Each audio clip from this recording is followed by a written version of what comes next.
Bonjour à vous tous, le fidèle de Transport, presse spécialisée. Aujourd'hui, nous vous avons réservé un invité de marque et avec lui, on aura échangé sur l'autorité portuaire de manière à ce que on mette en pied l'importance, tout ce qui est sur ce sujet. Et sur ces plateaux, nous avons reçu le directeur général honoraire de la société commerciale de transport et des ports, M. Tito Oumba. Bonjour. Bonjour. Oui, nous sommes un média spécialisé, transport presse spécialisé. Nous nous sommes inspirés, c'était autrefois lors du plan stratégique de la SCTP, tenu à l'hôtel du Fleuve. Et nous sommes dit de discuter aujourd'hui avec vous sur un sujet aussi important, sur l'autorité portuaire. Premièrement, pouvez-vous nous parler de l'autorité portuaire, son origine, son organisation? Bon, si nous devons parler de l'autorité portuaire, c'est un concept qui est né à travers le monde. Oui. Aujourd'hui, dans la gouvernance portuaire mondiale, les ports sont organisés. Tous les acteurs portuaires sont organisés. Il y a trois acteurs. Il y a d'abord le rôle régalien que joue l'État. Il y a le rôle régulateur qui est joué par l'autorité portuaire. Et il y a le rôle commercial qui est joué par les exploitants. C'est-à-dire aujourd'hui dans la gouvernance portuaire, vous avez ces trois piliers. Il y a l'État qui joue un rôle régalien, il y a l'autorité portuaire qui joue un rôle régulateur et il y a les exploitants qui jouent un rôle commercial. Alors, quand vous voulez que je puisse parler de l'autorité portuaire est née surtout dans le contexte anglo-saxon. Surtout les Américains qui ont commencé cela, et puis finalement l'Europe a pris, et même l'Afrique. Alors aujourd'hui, nous sommes parmi les derniers pays en Afrique qui n'a pas encore installé l'autorité portuaire. Nous étions en Afrique centrale, bien sûr, il y avait le Cameroun, le Congo en face, donc Congo-Brazza et le Congo-Kinshasa. Aujourd'hui, il n'y a que le Congo-Kinshasa qui n'a pas l'autorité portuaire. Au Congo-Brazza, il y a une autorité portuaire. Au Cameroun, il y a aussi une autorité portuaire. Donc, l'avant-dernier pays, c'était le Cameroun. Ils venaient d'installer leur autorité portuaire aux alentours de 2007. Aujourd'hui, la RDC, elle est encore sans autorité portuaire. Voilà, bref, ce que je peux vous dire de l'autorité portuaire. Bon, l'autorité portuaire existe depuis les années 2000, mais vous savez, le port comme le port d'Anvers, il y a l'autorité portuaire d'Anvers, APA, donc autorité portuaire d'Anvers. C'est une autorité qui est là pour réguler l'activité portuaire. Vous avez aussi les autorités portuaires aux États-Unis, le port de New York, par exemple, il a une autorité portuaire. Vous avez en Afrique du Sud, vous avez aussi l'autorité portuaire. Partout, pratiquement, je vous dis que le concept actuel mondial de la gouvernance portuaire, on trouve des autorités portuaires parce qu'on a voulu distinguer le rôle régalien qui est assuré par l'État, le rôle régulateur. Parce que vous savez, les ports ont plusieurs activités. Oui. Il y a plusieurs types de ports. Vous pouvez avoir les ports de commerce, oui. Vous avez les ports miniers, les ports industriels, vous avez les ports à conteneurs, vous avez les vraquiers solides, vous avez les ports aussi chimiques. Donc il y a plusieurs types de ports, d'activités portuaires. Et toutes ces activités-là doivent être régulées. Il y a des règles. Vous ne pouvez pas, par exemple, faire fonctionner un port pétrolier de la même manière que n'importe quel port. Parce qu'il y a des dispositions sécuritaires qu'il faut prendre dans ces ports-là. Et tout cela est bien régulé par l'autorité portuaire. Voilà, par exemple. Alors, quand il y a absence de l'autorité portuaire, il y a aussi absence de certains règlements. Et quand il y a absence des règlements, donc vous êtes hors norme. Parce qu'aujourd'hui... Absence des règlements, sur quel point, sur quel domaine? Je te dis, dans tous les domaines, il y a des règlements. Par exemple, pour décharger un bateau dans un port pétrolier, il y a des règlements. Oui. Dans un port pétrolier, par exemple, on ne fume pas. Dans un port pétrolier, il y a certaines restrictions qui font que vous devez respecter. Mais pour faire respecter toutes ces règles-là, il faut une autorité. Et parce qu'à travers cette autorité, il y a une police. Une police, c'est-à-dire les règlements qui font que les gens puissent respecter et que l'activité aussi puisse fonctionner sur les normes. L'autorité portuaire est née dans les cadres d'une culture. La culture anglo-saxonne, par exemple, a fait qu'il y ait réglementation du domaine portuaire. Et les pays comme la Belgique ont vu l'existence de l'autorité portuaire, et ça fait longtemps. Mais le port d'Abidjan a une autorité portuaire, l'autorité portuaire du port d'Abidjan. Vous allez au Maroc, il y a une autorité portuaire. Vous allez, je vous dis pratiquement partout en Afrique maintenant, il y a des autorités portuaires. Et la RDC est le dernier pays qui n'a pas encore l'autorité portuaire. Pour développer le secteur portuaire, parce que c'est l'autorité portuaire qui est pratiquement l'organe conseiller du gouvernement pour le développement des infrastructures portuaires. Donc si vous n'avez pas d'autorité portuaire, vous n'avez pas une politique nationale portuaire, et vous allez reculer. C'est comme la RDC aujourd'hui. Vous voyez, la RDC est prise en étau. L'Angola se développe, il y a une autorité portuaire en Angola. Au Congo-Brazza, ça se développe, il y a une autorité portuaire. Et nous sommes pris en étau. Nos ports ne se développent pas. Alors, on a tendance à déposer nos cargaisons dans tous ces pays-là.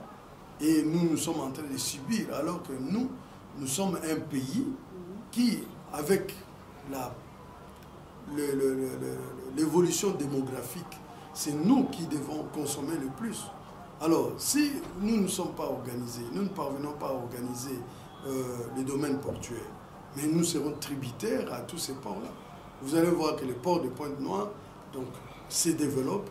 Et aujourd'hui, à travers le monde, il y a de plus en plus augmentation des capacités des bateaux.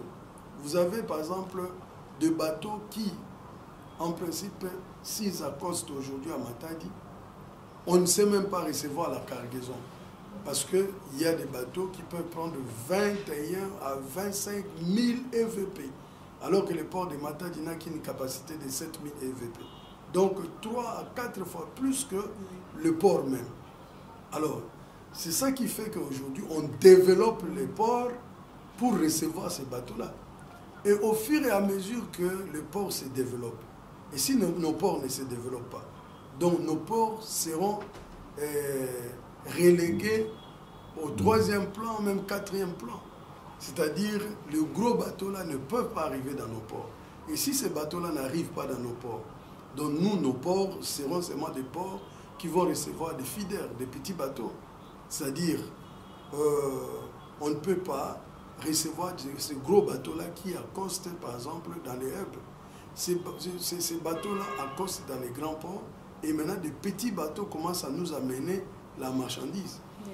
Mais, moralité, qu'est-ce que vous avez?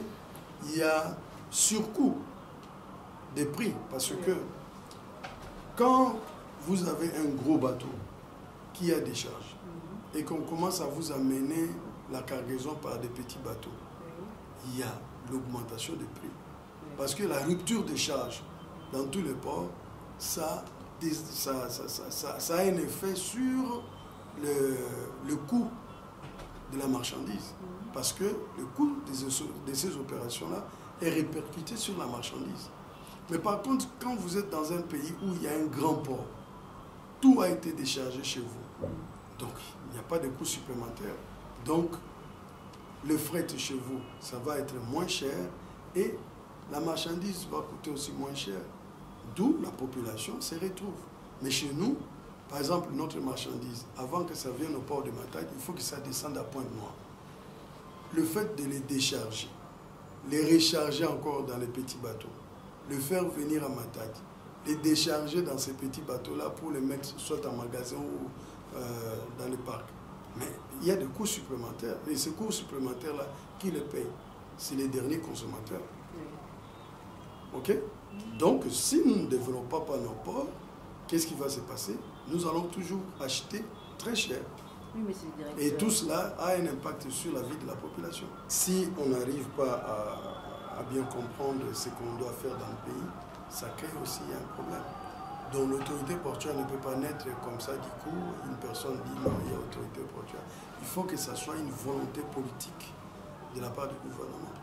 Le gouvernement Samal Konde qui venait de sortir, ils ont fait un programme qu'ils sont en train de suivre.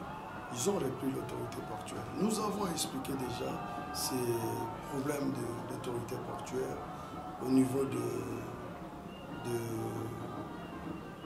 du gouvernement.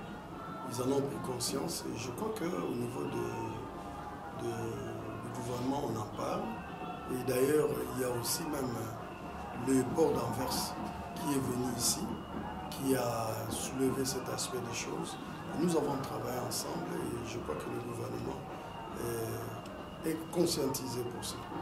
Et si l'autorité portuaire est mise en place, qu'est-ce qui va se passer? Donc, il y aura une bonne politique portuaire et cette politique portuaire va nous amener à bien gérer les secteurs portuaires et le coût des fret et de la marchandise seront contrôlés. Bon, trop de financement, je ne crois pas. C'est un problème. C'est une institution. Oui.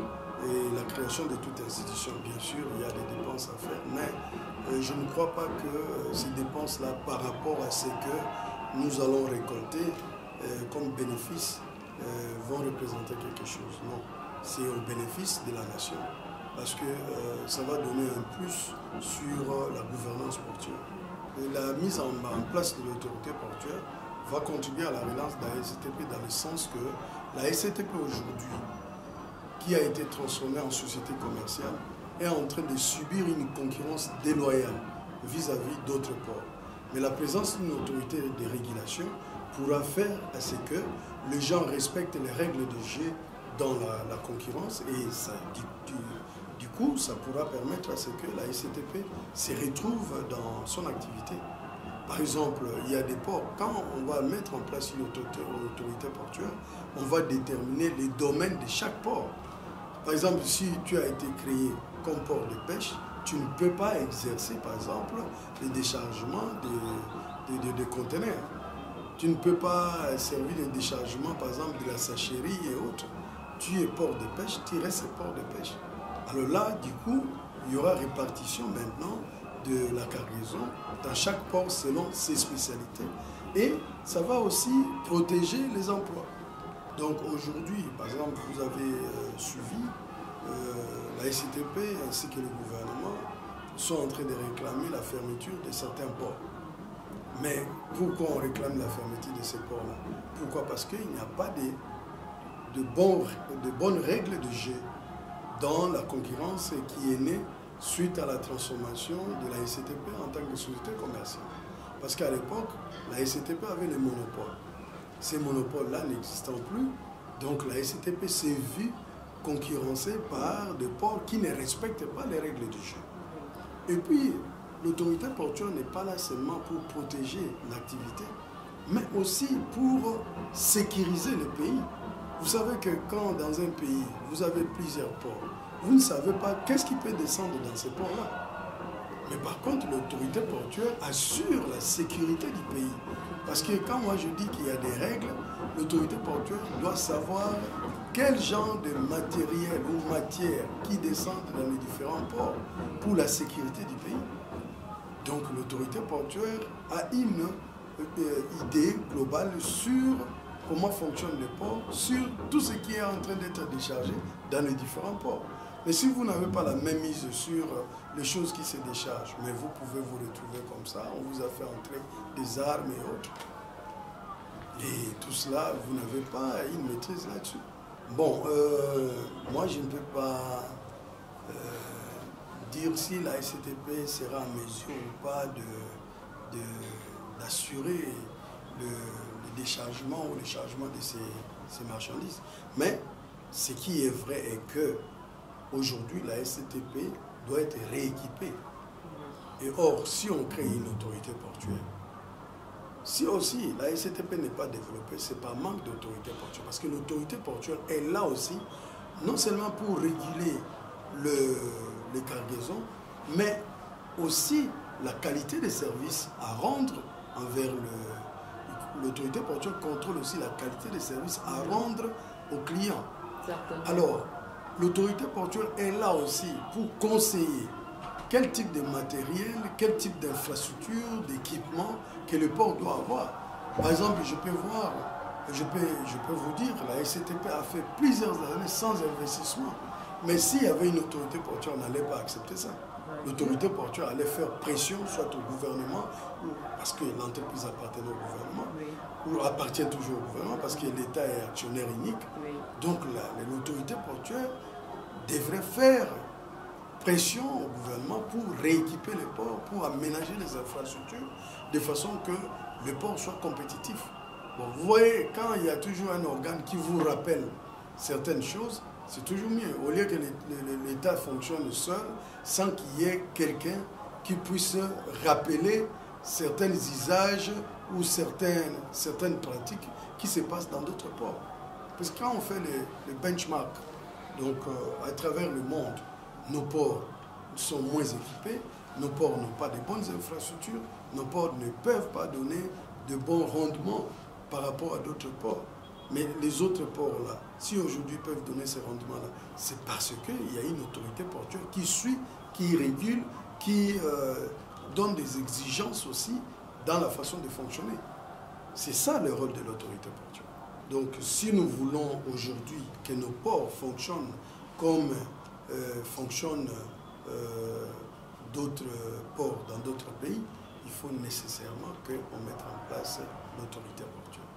C'est déjà la fin de notre émission, ou soit rubrique invité spécial. Merci à vous tous qui nous avons suivis. Au revoir.